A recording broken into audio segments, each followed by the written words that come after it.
Hello guys! Ayan, luto na po yung aking tinolang paa. Ewan ko ba't kalat naglilihi ang asawa ko. Gustong gusto niya ng paa.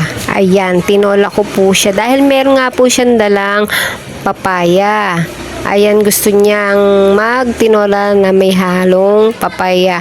Ito, may malambot po siya. Ilagyan ko siya ng malunggay. Ayan, kesa sa dahon ng sili, mas masustansya po yung malunggay. Ito, napakalambot po yung pagpapalambot ko ng aking paa. Yan, no? Kaya isang kagatan mo lang maghihiwalay na yan. Tingin nyo malamog at walang tibak yan, nakita nyo naman. Ayan, titry natin. Oh, diba? Putol ka agad. Ang lambot. Kaya mga walang ngipin dyan, pustiso, kayang-kaya ng ngipin nyo, ng gilagid nyo pala. Ayan, at nang sarap-sarap din pong humigop ng sabaw habang mainit. Kaya ngayon, makakalipas ang bagong taon at nung Pasko na puro na lang sarsang ulam nyo, higop-higop naman tayo ng sabaw dyan.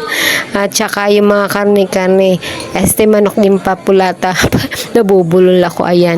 Kumakain kasi, higop muna ako ng sabaw, ayan. Sarap. Sarap humigop talaga ng sabaw na miss ko. Puro sarsa na lang at adobo at kung ano pa yung mga hinain natin. Ayan, nahulog siya sa sobrang lambot. Kay kuko na lang to. Kain ko!